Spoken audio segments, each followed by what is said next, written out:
अस्सलाम वालेकुम। दुनियावी لاء के साथ मैं हूं अंजुम फारूक। अलकादर ट्रस्ट केस के अंदर पीटीआई के चेयरमैन के गिर्द घेरा तंग हो चुका है। पीटीआई चेयरमैन की गिरफ्तारी का इम्कान है, मगर ये गिरफ्तारी कब होगी? शहबाज हुकूमत ये गिरफ्तारी करेगी या आइंदा आने वाली निगरान हुकूमत?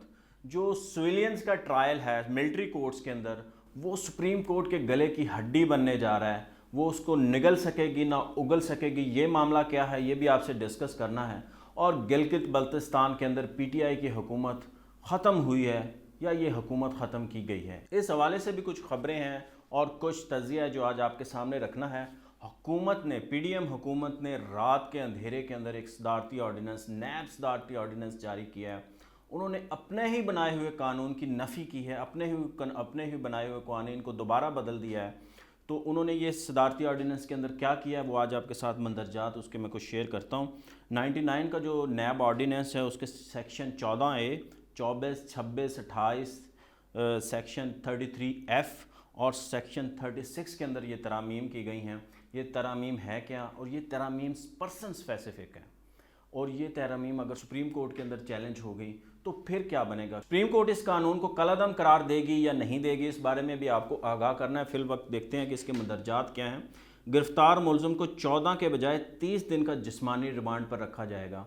ये पहले भी ऐसा था कि जब पीडीएम की हुकूमत नहीं आई थी, पीटीआई का दौर था या नून लीग का गुज़श्ता दौर था या पीपल्स पार्टी का था, या उससे भी पहले 90 दिन का रिमांड मिलता था इसके नैब के अंदर जो भी गिरफ्तारी होती थी। शाहिद खाकान अब्बासी वगैरह, मिफ्ता इस्माइल, साद रफ़ीक, इन सब ने 90 दिन के रिमांड काटे हुए हैं। हमज़ा शहबाज, शहबाज शरीफ, मरीम नवाज़।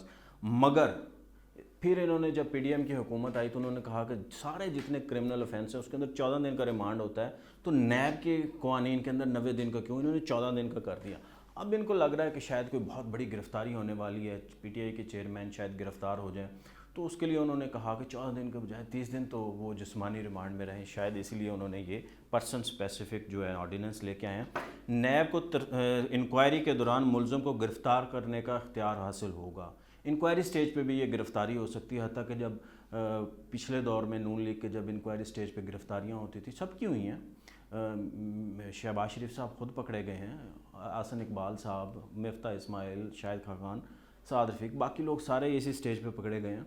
तो उस वक्त भी बहुत तनकीद करते थे, मगर फिर इन्होंने चेंज कर दिया कि नहीं, आपको पास बर्डन ऑफ प्रूफ होना चाहिए और सारी चीज़ें होनी चाहिए, फिर आपको आगे जब आपको बिल्कुल आपके पास सबूत आ जाए तो फिर गिरफ़्तारी करें। मगर अब उन्होंने फिर बदल दिया।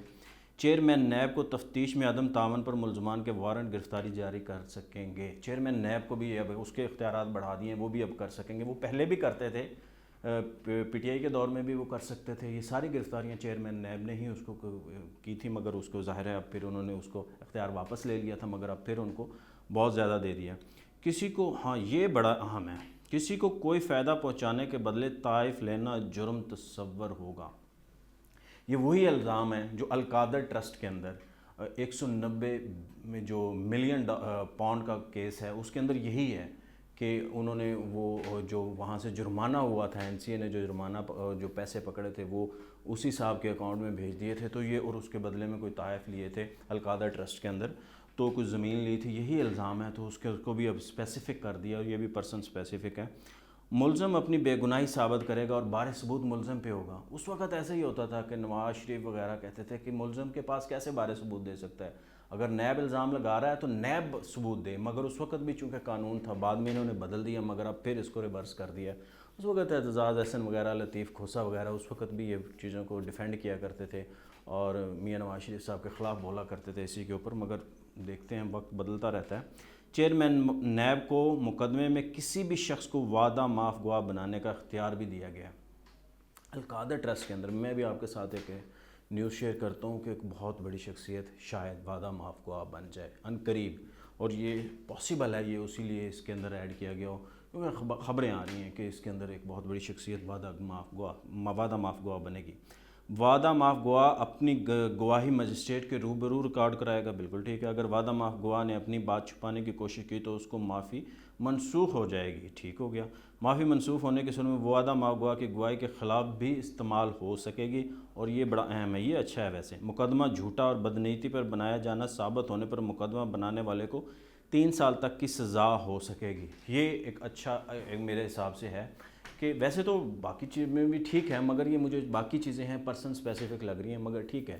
ہمارے ہاں جو آپ تھانوں میں چلے جائیں، آپ کچہریوں میں چلے جائیں، آپ کو ہزاروں مقدمات ہیں جو جھوٹے ملتے ہیں۔ آپ کو کسی کے خلاف کوئی ایک شخص جرم کرتا ہے، آپ اس کے کزنوں کو، اس کے بھائیوں کو، مامے چاچے پتہ نہیں کون کون آپ ایف آئی آر میں درج کرا دیتے ہیں، اور وہ بیچارے وہاں پہ ہوتے بھی نہیں، اور سم ٹائم تو شہر میں بھی نہیں ہوتے۔ کچھ لوگ تو ایسے بھی ہوتے ہیں جن کو نام آ جاتے ہیں، وہ ملک میں بھی نہیں ہوتے۔ تو اس لیے اگر کوئی جھوٹا مقدمہ کرائے گا تو اس حوالے سے تو ٹھیک ہے، مگر میرے اس قانون کے بارے میں یہی ہے کہ یہ پرسن اسپیسیفک ہے۔ ہو سکتا ہے پی ٹی آئی، ہو سکتا ہے کوئی عام شہری، ہو سکتا ہے کوئی اعتزاز احسن، کوئی لطیف کھوسا، یہ سپریم کورٹ چلے جائیں، اور چونکہ یہ پرسن اسپیسیفک اور عین ممکن ہے کہ سپریم کورٹ اس کو کالعدم قرار دے دے۔ اس کے اندر، اس قانون کے اندر بہت چانسز ایسے ہیں۔ باقی رہی پی ٹی آئی چیئرمین کی گرفتاری کی، ان کی بیگم کی گرفتاری کی، فرح گوگی کی گرفتاری کی، اور باقی لوگوں کی، یہ تو ہونا ہے، یہ آج نہیں ہوگا۔ اب اس کے اندر حکومت ڈیوائیڈڈ ہے۔ حکومت کے کچھ لوگ کہہ رہے ہیں کہ اگر ہم نے پکڑنا ہی ہے تو ابھی پکڑے، کیوں ہم ڈیلے کر رہے ہیں؟ مگر حکومت کے ہی کچھ لوگوں کا خیال ہے کہ ہمیں ایسا کریں گے تو پی ٹی آئی کے چیئرمین مظلوم بن جائیں گے۔ ان کے اوپر 9 مئی کے مقدمات بھی ہیں، تو اس کے اندر بھی عین ممکن ہے اس کی گرفتاری ہونی ہے، اور لیا راضی ہے اور دیگر کیسز بھی ہیں، ان میں بھی گرفتاری ہونی ہے۔ تو وہ ڈیسائیڈ نہیں کر پا رہے کہ کس کے اندر پہلے پکڑیں، 9 مئی میں پکڑیں، اس کے اندر پکڑیں، القادر میں پکڑیں، یا کسی اور کیس کے اندر پکڑیں، اور پکڑیں تو کب پکڑیں؟ یہ حکومت پکڑے، شہباز حکومت کارروائی کرے، یا جب نگران حکومت آ جائے؟ وہ ظاہر ہے جو بھی آئے گی، جو اس وقت سیٹ اپ ہے، پی ٹی آئی تو کھیل کا حصہ ہی نہیں ہے، ان کو تو پتہ ہی نہیں ہے کہ کیا ہو رہا ہے، کون آ رہا ہے۔ تو جو لوگ بھی آئیں گے تو ظاہر ہے پھر ان کو کچھ ہوگا، تو وہ یہ بھی پلان کر رہے ہیں کہ شاید اس وقت جا کے نگران حکومت کے اس وقت کارروائیوں کو عمل تیز کیا جائے۔ تو اس میں ابھی کچھ نہیں معلوم کہ یہ ہوگا۔ ابھی تک تو ان کو 13 تاریخ تک، 13 جولائی تک تو ویسے ہی ضمانت مل گئی ہے اسلام آباد ہائی کورٹ سے، مگر مجھے نہیں لگتا کہ اس حکومت کے اندر ان کو اب فیصلہ انہوں نے تبدیل کر لیا ہے۔ شاید وہ اگلی نگران حکومت پہ چلا جائے، مگر پھر بھی کوئی اس کا وہ نہیں ہے۔ باقی جو پی ٹی آئی کے دور کے اندر 29 لوگوں کا ملٹری ٹرائل ہوا تھا، اس کے خلاف کرنل انعام ایک پٹیشن لے کے سپریم کورٹ چلے گئے ہیں۔ انہوں نے کہا کہ یہ جو پٹیشن ہے، یہ سزائیں اس کی ختم کی جائیں، اور انہوں نے وفاق پاکستان، جنرل باجوہ، فیض حمید، اور اس وقت کے پی ٹی آئی کے جو سابق وزیر اعظم ہیں، ان کو بھی اس کے اندر فریق بنایا ہے کہ یہ ان کی وجہ سے یہ ٹرائل ہوا ہے، تو اس کو سزاؤں کو ختم کیا جائے، اور ان سے بھی پوچھ گچھ کی جائے۔ اب سپریم کورٹ کے لیے یہ بڑا دوہرا معیار آ گیا ہے۔ ایک طرف سپریم کورٹ میں کیس چل رہا ہے، جو پی ٹی آئی کے لوگ ہیں، 9 مئی کے لوگ ہیں، وہ ان کے خلاف ٹرائل ہو رہا ہے، وہ سپریم کورٹ کے اندر چل رہا ہے، اور دوسری طرف یہ ایک پٹیشن آ گئی ہے کہ اس دور میں جو 29 لوگوں کا ہوا تھا، کسی کو ایک کو سزائے موت سنائی گئی تھی، اس وقت 20 سال کسی کو سنائی گئی، کسی کو سزا 10 سال، کسی کو 5 سال، تو پھر ان کا کیا قصور ہے، ان کا ٹرائل کیوں ہوا؟ تو اب سپریم کورٹ کیا کرے گی؟ اس پٹیشن کو بھی اس کے ساتھ ایڈ کرے گی اور پھر ملا کے سنے گی، یا ان دونوں کو الگ الگ سنے گی؟ سپریم کورٹ کے اندر انٹرسٹنگ سچویشن بن گئی ہے کہ اب سپریم کورٹ کیا کرے گی؟ اگر اس کو انٹرٹین کرے گی تو اس کو بھی کرنا پڑے گا۔